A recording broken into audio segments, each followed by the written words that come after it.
আসসালামু আলাইকুম। Gravity school of সায়েন্সের ধারাবাহিক ক্লাসে আমি আছি ইমরান হোসেন। আজকে আমরা গুণগত রসায়ন অধ্যায়ের ধারাবাহিক লেকচারে হাইড্রোজেন বর্ণালীর উৎপত্তি এই টপিক নিয়ে আলোচনা করব। হাইড্রোজেন বর্ণালীর উৎপত্তি অনেক বইতে কিংবা অনেক টিচার খুব কঠিনভাবে বুঝাইছে। আমরা খুব সহজেই এই টপিকটা দেখব কিভাবে হাইড্রোজেন বর্ণালীর উৎপত্তি হয়।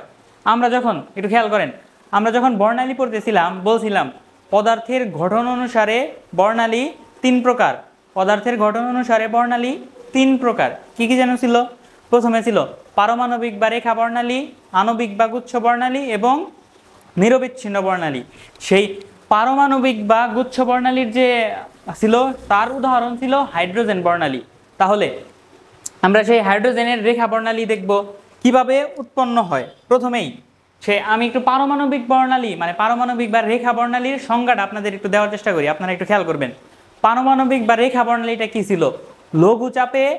লঘুচাপে কোনো গ্যাসের মধ্যে তড়িৎচুম্বকীয় রশ্মি প্রয়োগ করলে ওই গ্যাসীয় পদার্থের ইলেকট্রন উত্তেজিত হয়ে পুনরায় স্বাভাবিক অবস্থায় ফিরে আসায় যে বর্ণালীর সৃষ্টি হয় তাকে পারমাণবিক বা রেখা বর্ণালী বলে।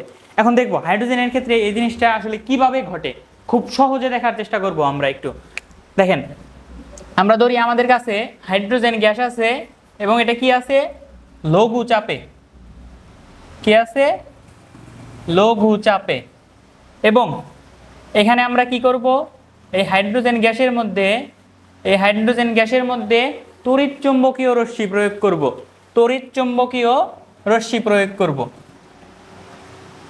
আমরা কি প্রয়োগ করব?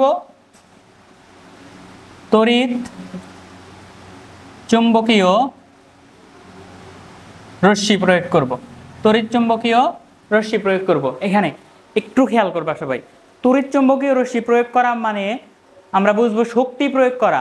আমরা যদি বলি শক্তি প্রয়োগ করব কিংবা চার্জ প্রয়োগ করব, সেই একইভাবে মানে তড়িৎচুম্বকীয় রশ্মি প্রয়োগ করতেছি মানে শক্তি প্রয়োগ করতেছি। তাহলে এই লঘুচাপে হাইড্রোজেন গ্যাসের মধ্যে তড়িৎচুম্বকীয় রশ্মি প্রয়োগ করলে এই হাইড্রোজেন গ্যাস হাইড্রোজেন পরমাণুতে পরিণত হবে। কি হবে?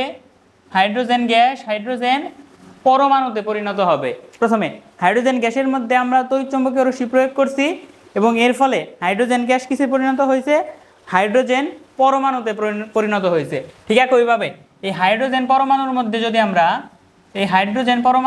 যদি আমরা তড়িৎচুম্বকীয় রশ্মি প্রয়োগ করি বা শক্তি প্রয়োগ করি, তড়িৎচুম্বকীয় রশ্মি প্রয়োগ করা মানে কি? শক্তি প্রয়োগ করি, তাহলে কি হবে? দেখেন, এই হাইড্রোজেন পরমাণুর যে ইলেকট্রন উচ্চ শক্তি স্তরে যাবে। ইলেকট্রন উচ্চ স্তরে যাবে। কেন যাবে ইলেকট্রন উচ্চ স্তরে? কেন যাবে? এই যে আমরা হাইড্রোজেন পরমাণুতে শক্তি দিছি মানে তড়িৎচুম্বকীয় রশ্মি প্রয়োগ করছি, এর মাধ্যমে কি হয়েছে? শক্তির শোষণ হয়েছে। একটু ঠান্ডা মাথায় খেয়াল করবা সবাই।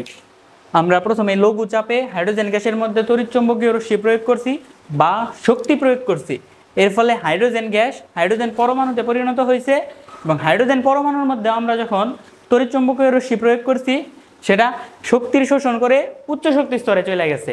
এখন যখনই আমরা এই তড়িৎচুম্বকীয় রশ্মি বা শক্তি প্রয়োগ করা বাদ দিব, সেই ইলেকট্রনটা কি হবে? পুনরায় নিম্ন শক্তি স্তরে এসে পড়বে। ইলেকট্রন উচ্চ শক্তি স্তর থেকে নিম্ন শক্তি স্তরে এসে পড়বে। কি হবে? ইলেকট্রন নিম্ন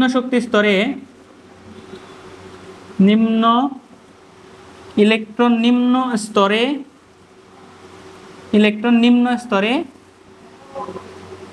স্থানান্তর হবে।